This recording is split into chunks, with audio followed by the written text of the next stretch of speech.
10th class के सभी विद्यार्थी चलिए क्लास के लिए तैयार हो जाइए आप लोग। तो कॉपी कलम निकाल दीजिए। आज कोऑर्डिनेट ज्योमेट्री का तीसरा चैप्टर यानी एरिया फार्मूला, क्षेत्रफल सूत्र जो हम लोग को ज्ञान करना है या सीखना है कि किसी त्रिभुज, किसी चतुर्भुज, पंचभुज, षष्ठभुज, बहुभुज का क्षेत्रफल कैसे निकाला जाता है। तो ये नियामक या निर्देशांक ज्यामिति में हम लोग कैसे ज्ञात करेंगे। अब तक हम लोग देखे क्षेत्रमिति जिसको मेंसुरेशन कहते हो। तो मेंसुरेशन में त्रिभुज के क्षेत्रफल निकालने के लिए हम लोग सीखे थे, बहुत सा फॉर्मूला सीखे नहीं। जैसे कि आप लोग कहा करते थे कि त्रिभुज का क्षेत्रफल बराबर, तब त्रिभुज का क्षेत्रफल निकालने के लिए ऐसे जनरली आप लोग कहते हैं कि 1/2 और बोलता है बेस जिसको कहता है आधार, और फिर बोलता है शीर्ष लंब या जिसको ऊंचाई कहते हैं। नहीं ये बोलते हैं जी। आप देखें कोई भी त्रिभुज होता है, त्रिभुज का क्षेत्रफल जब निकालने के लिए बोलता है तो आपने सबसे पहले क्या करते हैं कि त्रिभुज के तीनों भुजाओं में से किसी एक भुजा को आधार बनाता है। और जिस भुजा को तुम आधार बनाते हो उसी भुजा पर लंब भी डालते हो। कारण कि जब तक त्रिभुज की भुजा पर अगर लंब नहीं डाले हैं तो क्षेत्रमिति में हम उसको आधार नहीं बोलते हैं। क्षेत्रमिति में त्रिभुज के किसी भुजा को आधार तब कहा जाता है जब वहां पर आपने लंब डाला। जैसे कि अगर A से बताओ कि सामने की भुजा अगर BC है, आप BC पर अगर लंब डाल दिया, मानते हैं कि आपने AD लंब डाल दिया। अब AD जो लंब डाला, ये लंब किसको डाल दिया? BC पर डाल दिया। एक मतलब कि BC आधार कहलाया और AD को ही ऊंचाई कहते हो या AC को शीर्ष लंब कहते हैं। ठीक है, तो एक तो बताओ कि हम लोग क्षेत्रमिति में निकालने के लिए सीखा था। क्षेत्रमिति में देखा है आपने हीरो सूत्र का प्रयोग भी किए थे आप लोगों ने, है ना, के root under s into s minus a into s minus b into s minus c। और इस फॉर्मूला से भी त्रिभुज का क्षेत्रफल निकाल लेते हैं। अब भले इसमें गुना भागा ज्यादा करना पड़ता है लेकिन निकल जाते हैं। तो इस तरह से क्षेत्रमिति के माध्यम से तो त्रिभुज चतुर्भुज का क्षेत्रफल निकालते हो। अब कोई कहता है कि चतुर्भुज का क्षेत्रफल निकालो, तब तुम लोग फर्स्ट से कहता है कि 1/2 गुना विकर्ण और गुना विकर्ण पर डालेंगे लंबों का योग। तो ये जो फॉर्मूला लगाते हो ये समझिए क्षेत्रमिति का काम है। मेंसुरेशन का काम है कि किसी भी आकृति का क्षेत्रफल निकाल रहे हैं वहां पर फट से हमने फॉर्मूला लगा दिया। लेकिन जब हम लोग आ जाते हैं निर्देशांक ज्यामिति में, तो निर्देशांक ज्यामिति में फिर वो सारे फॉर्मूला का हम लोग यूज नहीं करते हैं। ये आपकी है विद्यार्थी। दूसरी बात यहाँ पर याद करेगा सब लड़के कि ऐसे क्षेत्रमिति में कभी भी त्रिभुज, चतुर्भुज या पंचभुज का क्षेत्रफल निकालते हो तो माइनस में नहीं आता है। और अगर कहीं माइनस में आ गया तो तुम फट से कहते हो कि यहाँ पर आंसर गलत मिला रहा है। कारण कि किसी भी आकृति का क्षेत्रफल माइनस में नहीं आता है। लेकिन निर्देशांक ज्यामिति में तो आप लोग कहते हैं कि बताओ 4 गो पाद है। अब ये कहते हो कि फर्स्ट पाद है, यहाँ बोलता है सेकेंड क्वाड्रेंट है, यहाँ पर बोलता है कि थर्ड क्वाड्रेंट है, यहाँ पर कहते हो कि फोर्थ क्वाड्रेंट है। नहीं, यहाँ पर कहता है कि x और y दोनों निर्देशांक का मान पॉजिटिव होता है। यहाँ पर कहता है कि x का मान निगेटिव, y का मान पॉजिटिव बोलते हो। यहाँ पर x का मान भी निगेटिव और y का मान भी निगेटिव है। यहाँ पर देखिए x का मान पॉजिटिव तब y का मान निगेटिव आ जाएगा। तब निर्देशांक ज्यामिति में अगर त्रिभुज का क्षेत्रफल अगर निकालोगे क्या माइनस में भी आ जाएगा। इसलिए यहाँ पर निर्देशांक ज्यामिति में कभी भी अगर त्रिभुज या चतुर्भुज का क्षेत्रफल निकालना हो तो ये हमेशा मॉडुलस में निकाला जाता है। क्योंकि मॉडुलस मोड के अंदर में अगर कोई संख्या माइनस में भी है और जब मोड हटाते हैं तो प्लस में निकल जाता है।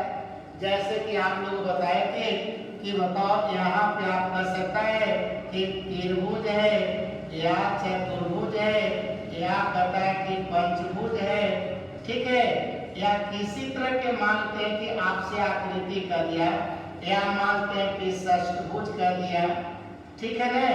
और इस तरह से मानते हैं तो ये सब का जो क्षेत्रफल होता है वह याद करेगा सब लड़के कि क्षेत्रफल जो होता है वह सदैव यानी धनात्मक संख्या होता है, ठीक है ना, धनात्मक संख्या होता है। और धनात्मक संख्या होता है, लेकिन हमने बोला कि देखा जाए निर्देशांक ज्यामिति में ये क्षेत्रफल कभी कभी माइनस में भी आ जाएगा।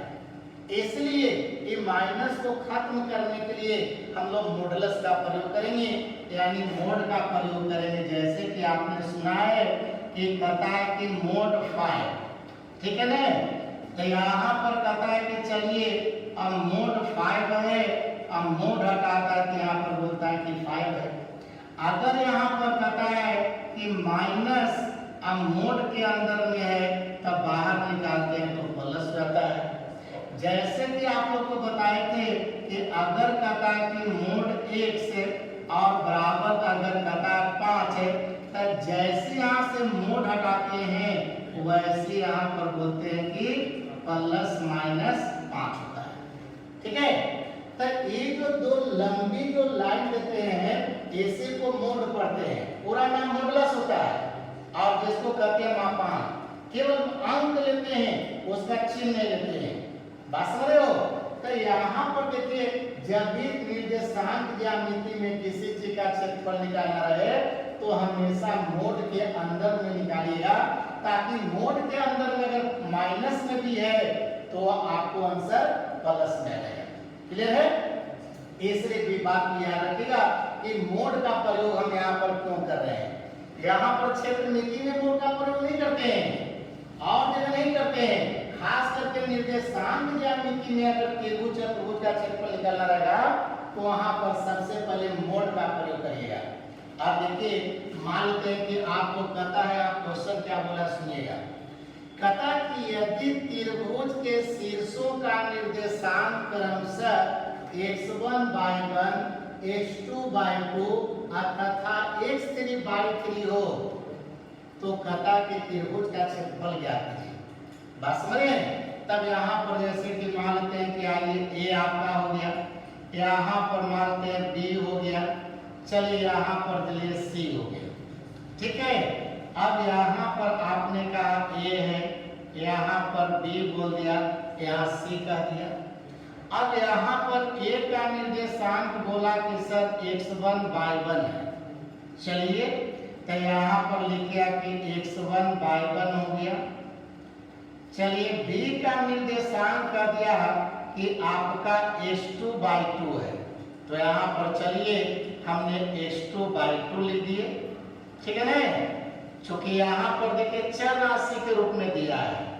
अब यही का दिया देखा जाए सी है, इसका निर्देशांक दे दिया x3/3। अब निर्देशांक ज्यामिति से अगर किसी चीज को सिद्ध करना हो तो सबसे पहले हम लोग x एक्सिस पर लंब डालते हैं। अब जैसे कि चला जाए ये तो ओरिजिन हो गया, x एक्सिस है और ये y एक्सिस है। अब यहाँ से देखिए आपने लंब डाल दिया x अक्ष पर, डालिए लंब में, मानते हैं कि चलिए तो इसका x निर्देशांक कितना है जी x1 है। यहाँ पर बताइए यहाँ से यहाँ तक x1 हो गया। अगर यहाँ से देखिए यहाँ पर अगर लंब डालते हैं, ठीक है ना, तो यहाँ पर देखिए x2 है, यहाँ पर बोलेगा कि सर x2 हो गया। अब यहाँ पर देखिए c है और यहाँ से लंब डाल दोगे तो ये तुम्हारा x3 हो जाएगा। नहीं मतलब यहाँ से यहाँ तक x1 हो गया, यहाँ से यहाँ x2 हो गया और यहाँ से आप देखिए x3 हो गया। बात समझ गया? अब यहाँ से यहाँ देखिए, बात समझिए, देखिए बाई एक्सिस है ना, तो यहाँ से यहाँ पर देखिए एक तुम्हारा देखिए y1 हो गया, यहाँ से यहाँ पर देखिए आपका एक तुम्हारा y2 हो गया, यहाँ से देखिए आपका y3 आपका ये है, तो एक तुम्हारा देखिए y3 हो गया। अब यहाँ पर तीनों को अगर मिलाया जाए, A से चलिए हम B को मिला दिया, B से यहाँ पर देखिए C को मिला दिया, और यहाँ से देखिए इसको मिला दिया। अब बताओ यहाँ पर देखिए ABC एक त्रिभुज बन गया कि नहीं बन गया?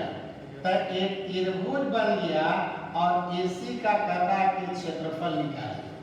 बात समझ रहे हो ना?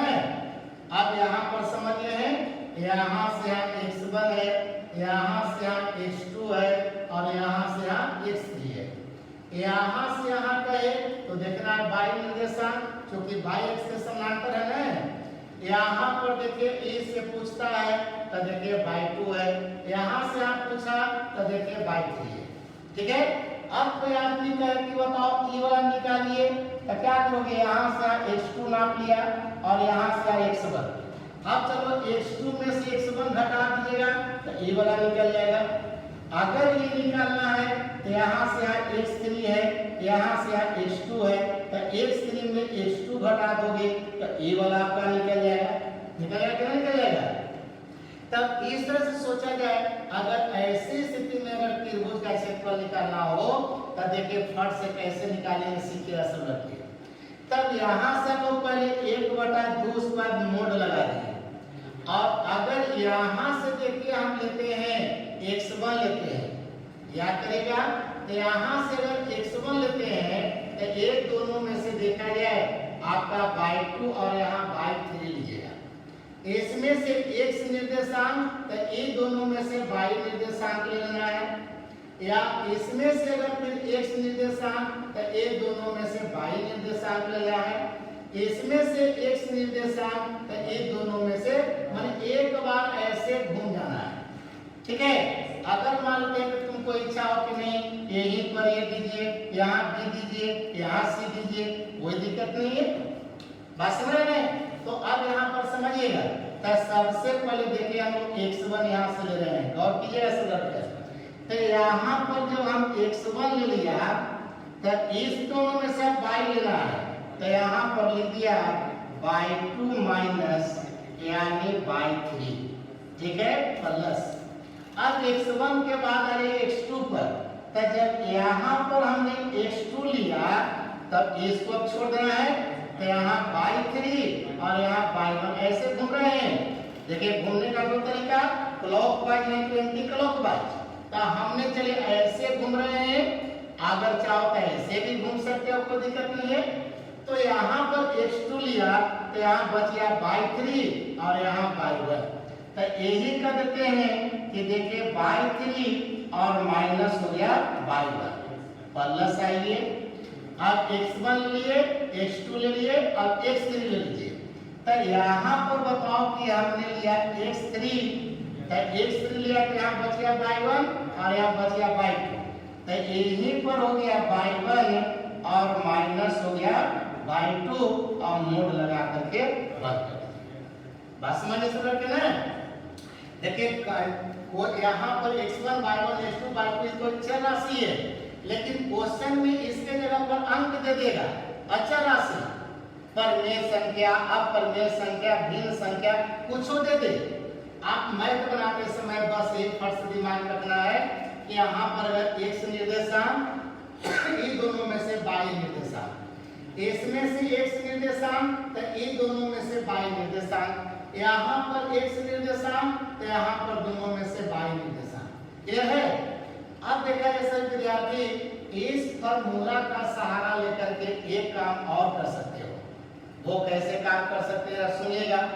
ये बताइए सर लड़के आप लोग कि तीनों जो बिंदु हम दिए हैं ये संरेख बिंदु है कि असंरेख है?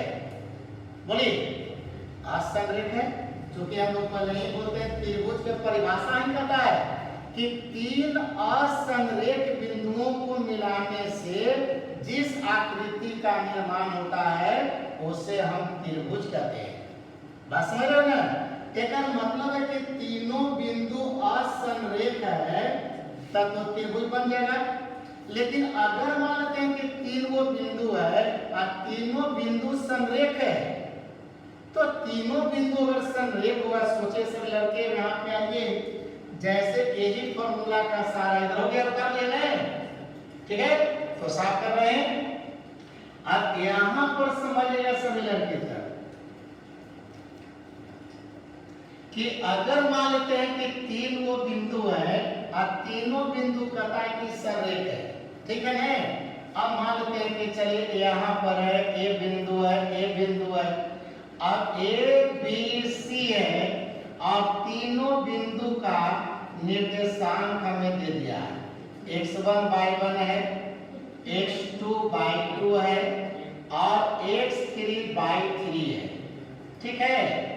अब कहता है कि सिद्ध करके दिखलाइए कि तीनों बिंदु समरेख होगा। तब तीनों बिंदु अगर समरेख होगा, एक मतलब है कि त्रिभुज निकालेंगे तब त्रिभुज का क्षेत्रफल 0 आ जाएगा।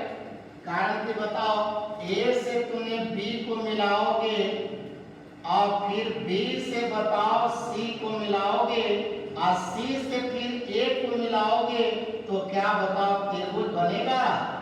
नहीं बनेगा।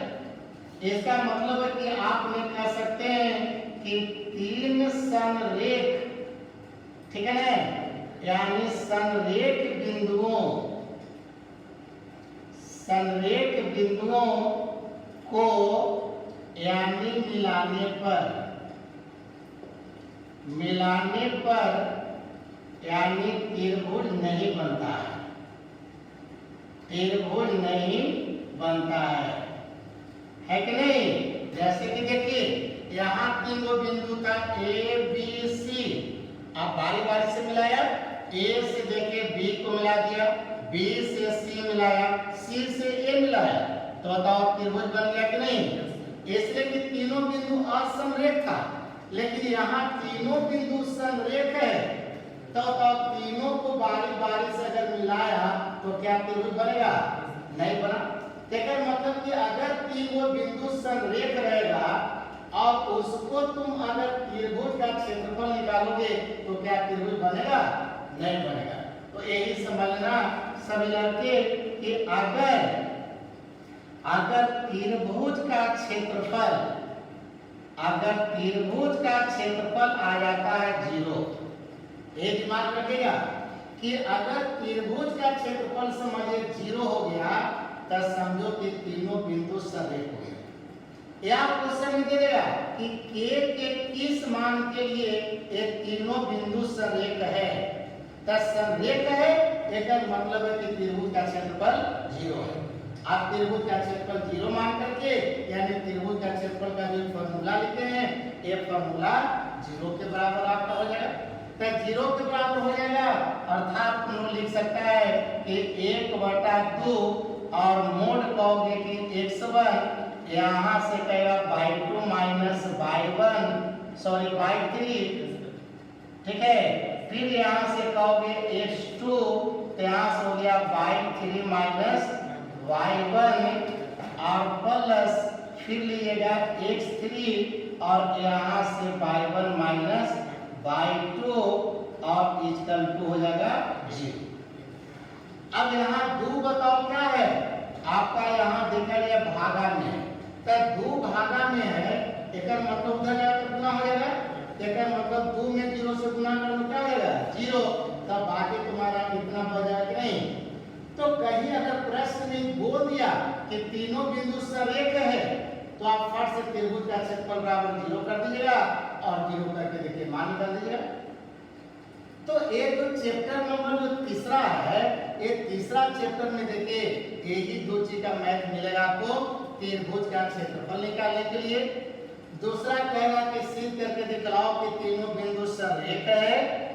अब जब त्रिभुज का क्षेत्रफल निकालने के लिए जाएंगे तो इस चैप्टर में चतुर्भुज का भी क्षेत्रफल निकालने के लिए बोलेगा।